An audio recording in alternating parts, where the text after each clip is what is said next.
বিষয়ে আরেকটু কথা বলবো আপনার কাছে। এখন আরেকটি প্রশ্ন, আইনের দৃষ্টিতে ধরেন টুঙ্গিপাড়া বা গোপালগঞ্জ আমরা যেটাই বলি, একজন মানুষের, বঙ্গবন্ধু বাদ দিলাম, একজন মানুষের কবরস্থান ভাঙচুর করার জন্য ঘোষণা দিয়ে সেখানে যাচ্ছে, সেই এলাকার বা সেই জেলার মানুষের কি অধিকার আছে সেটি প্রতিহত করার? অধিকার তো যদি করে সেটা কি কোনো অন্যায় অপরাধ হবে? একেবারেই না, এটা হবে সেলফ ডিফেন্স। বরঞ্চ এই যে ঘোষণাগুলো দিচ্ছে এবং আইন শৃঙ্খলা বাহিনী যে কোনো ব্যবস্থা নিচ্ছে না, সেইটা হলো যে তারা অপরাধ করছে, অপরাধীদের ছেড়ে দিচ্ছে।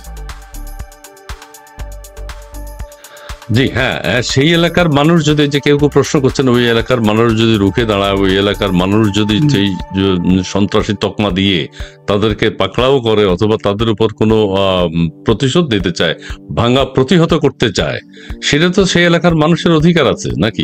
পরিপূর্ণ অধিকার, এইটা পরিপূর্ণ অধিকার। এবং সবচেয়ে বড় কথা হলো এগুলো তো সবই খুনি সন্ত্রাসী। আপনার সার্জিস বলুন, এই যে এই ছেলেগুলা প্রতিটাই কিন্তু খুন করা, মানে একেবারে আত্মঘাতী জঙ্গি। এরা তো এমনিতেই আপনার আইনে, যে কোনো আইনে, হ্যাঁ, পৃথিবীর আইনে, আল্লাহর আইনে, সব আইনে এরা কিন্তু খরচের খাতায় চলে গেছে। ওরা এই জন্য, ওরা জানে যে ওরা মৃত্যুদণ্ডের অপরাধ করে ফেলেছে, এই জন্য ওদের কিন্তু নিজেদের মধ্যেও কিন্তু চরম অস্থিরতা অবশ্যই কোথাও না কোথাও কাজ করে। আমি যদি আজকে কোনো খুন করি, আমি তো খুন করার পর আজকের এই মুহূর্তের মানুষটা থাকবো না, আমি কিন্তু ডিফারেন্ট একটা মানুষ হয়ে যাবো, তাই না? সেখানে যেহেতু পুরো রাষ্ট্রকে খুন করার মতো একটা কাজ করে ফেলছে, সেই অপরাধী তো বুঝতে পারছে যে তার অপরাধের মাত্রা কতটুকু। আচ্ছা, আরেকটি কথা বলি, সেটা হচ্ছে এই যে সোশ্যাল মিডিয়া এবং পত্রপত্রিকায় সরাসরি ঘোষণা দিয়ে যে কোনো এলাকা ধ্বংস, যে কোনো আক্রমণ, এইটাকে আপনি কিভাবে দেখেন? এটা কোন সভ্য দেশে, কোন ধরনের দেশে আমরা বসবাস করছি যে এরকম ঘোষণা দিয়ে আক্রমণ করতে যাচ্ছে? সেই দেশের আইন শৃঙ্খলা বাহিনী, সেনাবাহিনী, সরকার প্রধান কোনো ভূমিকা রাখেন না। এইটা কি আপনি দেখেছেন কোথাও? না, এটা কোথাও দেখাও যায়নি। কোনো কোনো জায়গায় কিছু গণহত্যা হয়েছিল, ধরেন রুয়ান্ডা, এইসব কিছু উদাহরণ আছে, বাট সেটা ভিন্ন। কিন্তু আমাদের দেশে এখন যেটা চলছে, এটা একেবারেই অভিনব একটা জিনিস। এর পুরো কৃতিত্ব কিন্তু ইউনুসের এবং বাংলাদেশ সেনাবাহিনীর। কারণ সেনাবাহিনী বলেছিল যে তারা দায়িত্ব নিচ্ছে, আর ইউনুস তো হলো সরকার প্রধান। এই দুই তরফেরকে এই দায়িত্বটা নিতে হবে। কারণ মানুষকে এতটা অনিরাপদে রাখা, মানুষের জন্য এতটা সন্ত্রাস সৃষ্টি করা, এটা কিন্তু বিশ্বে আপনি কোথাও পাবেন না, এটা কোথাও পাবেন না, এটার কোনো ইয়ে নাই। তবে বাংলাদেশের মানুষ, আমি মনে করি, এগুলা বেশি দিন সহ্য করবে না। এখন আমাদেরকে ডাক দিতে হবে প্রতিরোধের, সেই ডাক দিতেই হবে, আর এর কোনো ব্যত্যয় নাই। এবং আমি যেটা বলবো যে সন্ত্রাসীরা, যে ইউনুসের সব সহযোগী, তারা শুধু নিজেদের পরিণতিটা ভাবা উচিত। কারণ হলো যে এরা এক বছরেই বাংলাদেশকে যে অবস্থায় নিয়ে এসছে, সেখান থেকে যে ওদের কি পরিণতি হবে ওরা কিন্তু বুঝেও ওইখান থেকে আর পিছনে আসতে পারছে না। কিন্তু দেখেন, ওরা আসলে কোনো ধরনের রাস্তাই পাচ্ছে না, কারণ ওরা জানে যে ওরা এমনিও মরবে, অমনিও মরবে। আচ্ছা, যাই হোক, আমরা যেটি দেখতে চাই আজকে, হ্যাঁ, ঘোষণা হয়েছে long march to Tungipara, long march to Gopalganj হোক, কিন্তু গোপালগঞ্জের মানুষের যদি তাদের কাছে মনে হয় যে এই ধরনের একটা ঘোষণাকে আমরা প্রতিহত করতে চাই, সেটি কোনো অপরাধ না। এবং গোপালগঞ্জের মানুষের ইমোশন, আবেগে যদি আঘাত করা হয়, গোপালগঞ্জের মানুষও প্রতিক্রিয়া দেখানোর একটা যৌক্তিকতা আছে, তাদেরও সেটা লজিক আছে, তারা নিশ্চয়ই সেইটি করবেন। এবং এই ধরনের ঘোষণা দিয়ে কোনো এলাকা আক্রমণ, কোনো জায়গা আক্রমণ, কোনো জেলা আক্রমণ, কোনো স্থাপনা আক্রমণ, এটি হচ্ছে বাংলাদেশের আইন শৃঙ্খলা বাহিনী, সামরিক বাহিনী, সরকারের পরিপূর্ণ এক ধরনের ব্যর্থতা, এক ধরনের না, ব্যর্থতাই। এই ধরনের সন্ত্রাসী, এটা হলো আপনার দায়িত্ব অবহেলা, যার দায়িত্ব সেটা পালন করছে না। জি, দায়িত্ব অবহেলা, এবং তারা সেই কাজটি করছেন না তাদের দায়িত্ব থেকে। দেশকে এই ধরনের ঘোষণা দেশকে একটা বিশৃঙ্খল, অস্থিতিশীল অবস্থায় নিয়ে যায়। অতীতও আমরা দেখেছি, আগামীতেও আমরা দেখতে পাবো। সেই জিনিসটি দেশের সাধারণ মানুষ কোনোভাবেই মেনে নেবে না। তবে একটা আশার কথা হচ্ছে, দেশের মানুষ কিন্তু জেগে উঠছে, এটা হলো আশার কথা। মানুষ কিন্তু ভালো মন্দের পার্থক্য বুঝতে পারছে, এটা কিন্তু আশার কথা। এইসব আত্মঘাতী যেসব কাজ হচ্ছে বাংলাদেশে, এগুলোর কিন্তু জবাব সাধারণ মানুষে দিবে। কেউ কেউ বলছেন আবার এই সব যে ধ্বংসযজ্ঞ চলছে বাংলাদেশের, এটা একটা ন্যাচারাল ডিজাস্টার আবার হবে। যারা এই কাজগুলো করছেন, যারা এই কাজগুলো করে যাচ্ছেন, এই কাজগুলো করাতে উৎসাহ দিচ্ছেন, তাদের পরিণতি হবে অত্যন্ত ভয়াবহ, এবং সেটা ন্যাচারালি তারা শেষ হয়ে যাবেন পৃথিবী থেকে বা বাংলাদেশ থেকে। বাংলাদেশে এখন যে অরাজক পরিস্থিতি বিরাজ করছে, এইটা সাময়িক, এটা সাময়িক। বাংলাদেশের সমস্ত কিছু আবার পরিবর্তন হবে। বাংলাদেশের মানুষ আবার আগের যে স্বাধীন সার্বভৌম বাংলাদেশ, সেই অবস্থা বাংলাদেশকে ফিরে পাবে। গোপালগঞ্জের টুঙ্গিপাড়া থেকে আমরা যদি আপনার সময় থাকে আর একটু শুধু মার্কিন যুক্তরাষ্ট্রে যেতে চাই। মার্কিন যুক্তরাষ্ট্রে আমাদের 35% নিয়ে যেটা আলোচনা করা হচ্ছে, আলোচনা চলছে এখন, 35% থেকে কমানোর চেষ্টা করা হচ্ছে। কেউ কেউ বলছেন যে বাংলাদেশের যে স্বাধীনতার সার্বভৌমত্ব অক্ষুণ্ণ রাখার জন্য দেশের মানুষ যেভাবে প্রতিবাদ করেছে, করিডোর, বন্দর এবং সেন্ট মার্টিন নিয়ে প্রতিক্রিয়া জানিয়েছে সরকারের বিরুদ্ধে, সেই জিনিসটি আমেরিকা বা এজেন্ডা ডক্টর ইউনূসকে দিয়ে এজেন্ডা বাস্তবায়ন করতে চেয়েছে, সেগুলো নিয়ে নেয়ার, কিন্তু সেখানে কিছুটা ব্যাঘাত ঘটেছে। এখন আমাদের যে খলিলুর রহমান সাহেব বাণিজ্য উপদেষ্টা, বাণিজ্য সচিব মার্কিন যুক্তরাষ্ট্রে রয়েছেন, তারা বাণিজ্য উপদেষ্টা বলেছেন আমেরিকার সাথে কি চুক্তি হবে এই 35% নিয়ে সেটা প্রকাশ করা যাবে না। এই প্রকাশ করা যাবে না বলতে কেউ আবার বোঝাচ্ছেন যে এখন সমস্ত কিছু তারা লিখিতভাবে আমেরিকার কাছে হস্তান্তর করে এই 35%-এর বিষয়ে একটা, এবং তাদের ক্ষমতা যে তারা দীর্ঘস্থায়ী হয়, সেই ধরনের একটা এজেন্ডা তারা মার্কিন যুক্তরাষ্ট্রে বসে বাস্তবায়ন করছেন। আপনার বক্তব্য, আপনার প্রতিক্রিয়া একটু জানতে চাই। আমি যেটা বিশ্বাস করি, ইউনূস যে ধরনের মানুষ, বাংলাদেশের 18 কোটি মানুষের কল্লা যদি কেউ কেটে নেয় আর ইউনূসকে যদি বলে যে এদের কল্লাগুলো আমাকে দিবা, এই বিনিময়ে তুমি নিরাপদ, ইউনূস সেটাতে রাজি হবে। ইউনূসের হলো যে নিজের ছাড়া, ব্যক্তিগতভাবে তার উপকার ছাড়া, তার পরিবারের উপকার ছাড়া আর কোনো কিছুতে কিন্তু ইউনূস ভাবতে পারে না আর কেউ উপকৃত হবে এটা ইউনূস সহ্য করতে পারে না। ইউনূসের পরিবার এখন আর কে আছে, কাদের জন্য তিনি এত কিছু করবেন? ইউনূসের মেয়েরা আছে, তার ফ্যামিলি, তার ভাইরা আছে। নিজের যে পরিমাণ লোভ এই বয়সে, তারা ওনার তো কিছু নেই, ওনার তো কিছু নেই, ওনার নামে তো কিছু নেই, এটা তো সত্য। ওনার নামে কিছুই নেই। সবচেয়ে ধনী ব্যক্তি, এবং বাংলাদেশের যত ফাইন্যান্সিয়াল ক্রাইম আছে, টাকা পাচার থেকে শুরু করে প্রতিটা ক্ষেত্রে ইউনূস হলো 1 নম্বর ক্রিমিনাল। ইউনূসের চেয়ে বেশি অপরাধ ফাইন্যান্সিয়াল এরিয়াতে বাংলাদেশে এখনো কেউ করতে পারে না, কারণ ইউনূসের মতো এত ফার্টাইল ব্রেইনও কারো নাই। কিন্তু যেটা দেখেন, ইউনূস মার্কিন যুক্তরাষ্ট্রকে যদি সবকিছুও দিয়ে দেয়, ইউনূসের কিন্তু বাঁচবে না যতক্ষণ তার নিরাপত্তা নিশ্চিত আছে। সুতরাং এই ক্ষেত্রে আমরা কেউ প্রেডিক্ট করতে পারবো না যে ইউনূস কি দিচ্ছে না দিচ্ছে। ইউনূস যা কিছু করতে পারে। তবে আমি বলবো যে দেখেন, এই লোকগুলো একেবারে অপদার্থ, এবং ওরাই কিন্তু প্রকাশ করে দিচ্ছে। এবং জুলাই আগস্টে যত জঙ্গি, এগুলার মাথাও কিন্তু খারাপ, না হলে কিন্তু এইভাবে কেউ আত্মস্বীকৃত খুনি হয়ে যায় না। একজন বলছে যে আমি মেট্রো রেল জ্বালিয়ে দিলাম, আমি খুন করেছি, পুলিশ বলছে না যে পুলিশ না খুন করলে।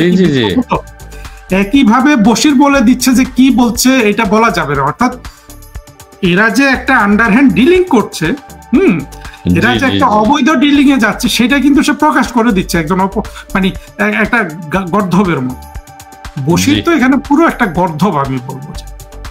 আচ্ছা, এখানে আমি ডক্টর ইউনূস সাহেব থেকে শুরু করে উপদেষ্টা মন্ডলীতে যারা আছেন, সমন্বয়ক যারা, বৈষম্য বিরোধী আন্দোলনের যারা, তারা প্রত্যেকে কিন্তু একদম তাদের মনের ভিতরের কথাগুলো বলে দিচ্ছেন। তারা কেন আন্দোলন করেছেন, কেন ভাঙচুর করেছেন, কেন মেরেছেন, কেন পুলিশ মেরেছেন, কেন জ্বালাপোড়া করেছেন, তাদের কাছে কিন্তু পরিষ্কার। এবং একজন উপদেষ্টা, যিনি বর্তমানে উপদেষ্টা, তথ্য উপদেষ্টা, তিনি তো বলেছেন এটা কোনো আন্দোলন ছিল না, এটা একটা ষড়যন্ত্র ছিল, এখানে 2000 লোক শহীদ হয় নাই, এটাও একটা মিথ্যা কথা, ষড়যন্ত্র করে আমরা একটা রিজিম চেঞ্জ করেছি, সেটাই হয়েছে। এটাও সত্য কথা বলেছেন। শহীদরা এসে বলতেছেন যে আমি মরি নাই, কেউ কোনো কিছু গোপন রাখেন নাই। এটা কি তাদের অনেস্টি বলে মনে করেন? তারা কি সবকিছু তো নিজেরাই বলছেন, তাদের বিচারটা কিভাবে হবে?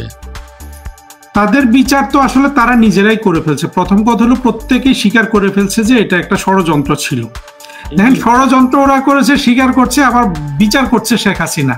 হ্যাঁ, ওদের কিন্তু কোনো ধরনের যুক্তির মধ্য দিয়ে আপনি মৌলবাদটা, এই জন্য আমি সবসময় মৌলবাদের বিরুদ্ধে কেন কথা বলি জানেন? মৌলবাদ হলো প্রথম, বলে না যুদ্ধের মধ্যে আপনার প্রথম কে খুন হয়? সত্য। আর মৌলবাদের কাছে প্রথম খুন হয় যুক্তি। আপনি কোনো মৌলবাদী মানসিকতার মধ্যে আপনি কখনো যুক্তি খুঁজে পাবেন না। ফলে এই ছেলে মেয়েগুলা যেহেতু অল্প বয়স, এদের দুটো জিনিস আছে, একটা হলো এরা ভেবে বসেছে যে এরা টিকে যাবে, সেই দিক থেকেও মাঝে মধ্যে সাহস পায়, আর একটা হলো অনেক ভয় থেকেও বলে ফেলে, কারণ হলো এদের আসলে মাথা কিন্তু ঠিক নেই।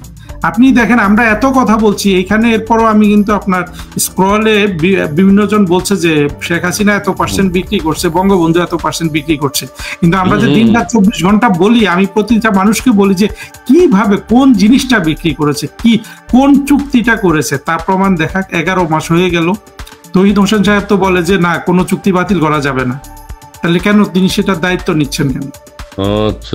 যদি তারা একটা চুক্তি জনসমক্ষে দেখাতো যে এই চুক্তিটা শেখ হাসিনা করেছিল ভারতের সাথে, এই চুক্তির এই ক্লজে বাংলাদেশকে বিক্রি করে দিছে, এটা যদি ধরে এটা দেখাতে তো 1 মাসও লাগে না, তাই না?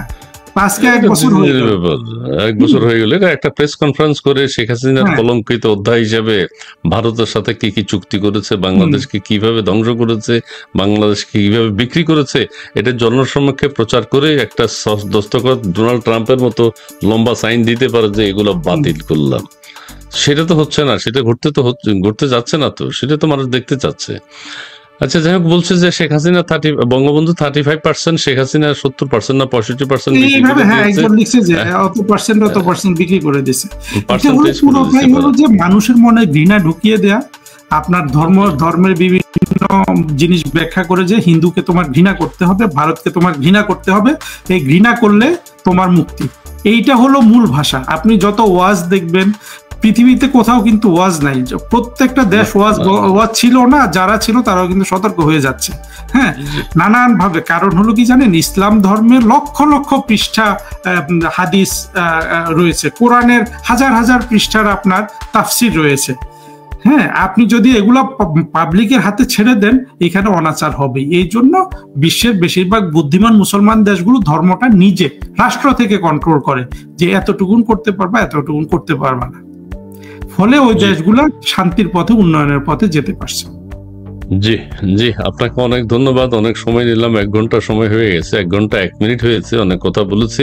তবে আবারও ওই আজকে দেশব্যাপী যে আতঙ্ক বিরাজ করছে, তারা সম্পূর্ণ অনৈতিক বেআইনিভাবে তারা টুঙ্গিপাড়ায় যাচ্ছে ঘোষণা দিয়ে।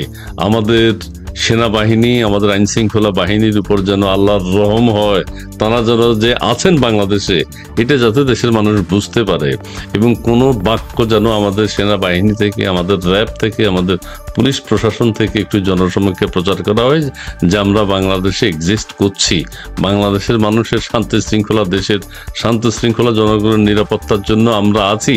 আর না হলে আপনারা যে চাকুরি করেন, আপনারা যে বেতন ভাতা পাচ্ছেন, সেগুলোর দায়িত্ব পালন করা হবে না। আমি আপনাকে আরেকটি কথা বলতে চাই, এখন গত 16 বছরে আওয়ামী লীগ পুরো সেনাবাহিনীকে আওয়ামী লীগ করে ফেলেছে, পুরো পুলিশ বাহিনীকে আওয়ামী লীগ করে ফেলেছে, পুরো চাকরিজীবী যারা আছেন সচিবালয় থেকে শুরু করে সমস্ত পর্যায়ে নাকি আওয়ামী লীগের লোকজন, তারা এখন কোথায়? এইটাও পুরো একটা অপপ্রচার। কিন্তু আমি তো সরকারি চাকরি করেছি, আমি দেখেছি কোথাও আওয়ামী লীগ কখনোই কে মুক্তিযুদ্ধের শক্তি, কে কোনো সময় তারা ওইটা খোঁজ করে নাই। আমি তো দেখেছি সব রাজাকারের শক্তি না সেনাবাহিনীর ভিতরে। আমি অনেক মন্ত্রীকে দেখেছি যে তারা যদি একটা জামাতের ছেলে পায়, তার সাথে কাজ করতে তারা মোর কমফোর্টেবল ফিল করে। এটা নিয়ে আপনি একটা অনুষ্ঠান করেন, তাইলে আমরা আসলে অনেক কথা বলতে পারি।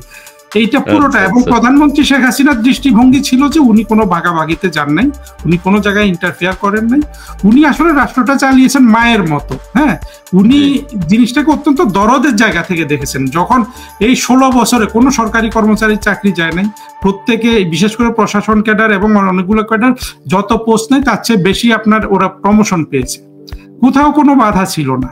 আর সেনাবাহিনীতে তো আমরা এখন দেখতে পাচ্ছি যেভাবে সেনাবাহিনীর জুনিয়র অফিসারদের কথা শুনি, তার মানে হলো এটাতে যদি আওয়ামী লীগের যদি কোনো নিয়ন্ত্রণ থাকতো, তাহলে কি এই ধরনের মানে একটা ফোর্স গড়ে উঠতে পারতো? যারা দেখতে পাচ্ছি হিজবুত তাহরির, আল কায়দা, জামাতে ইসলাম, সবাই তো তাই। এবং না, আওয়ামী লীগ সেই দৃষ্টিভঙ্গি থেকে দেখে না এই জিনিসটাকে। সেটাই। এখন আরেকটি বিষয় খুব চমকপ্রদ যে নাকি বাংলাদেশের সেনাবাহিনীর ভিতরে ভর্তি, নাকি পুরো বাংলাদেশ দখলে রেখেছে, ইন্ডিয়ান নাকি বাংলাদেশ চালায়। তো ইন্ডিয়ান কোথায় এখন, কি করছে তারা এত ব্যর্থ কেন? আপনার পিনাকি বিশেষ করে এটা খুব বেশি বলতো কনক সরোবর, প্রতিদিনই বলতো যে গণভবনে এতজন রয়ের সদস্য ডিউটি করতেছে, এতজন হিন্দি বলে, এতজন, প্রতিটা এত মিথ্যা কথা ছড়ানো হয়েছে। আওয়ামী লীগ সরকারের কিন্তু দায়িত্বপূর্ণ কিছু লোকজনকে এটার জন্য অবশ্যই জবাবদিহি করা উচিত যে এত বেশি অপপ্রচার মিথ্যা হয়েছে, তারা কেন কোনো ব্যবস্থা কখনো নিল না, তারা কোনো উদ্যোগ কেন নিল না? এইটা কিন্তু হ্যাঁ, এটা একটা ব্যর্থ। সচিবালয়ের ভিতরে সেনাবাহিনীর ভিতরে সেনাপ্রধান প্রতিদিনই বলতো কনক সারোয়ার, আপনার একটা ভিডিও করলেই ইনিয়ে বিনিয়ে বলতো যে গণভবনে রয়ের 65 জন, কোনদিন 60 জন, এরা ইয়েকে, এর মধ্যে আবার কিছু আর্মি অফিসার আপনার ছিল, কর্নেল মুস্তাফিজ একজন, হ্যাঁ, আরো কিছু আছে ছেলে পেলে, এই সবাই এরা মানে এমন ভাবে সাক্ষ্য দিত যে ওইখানে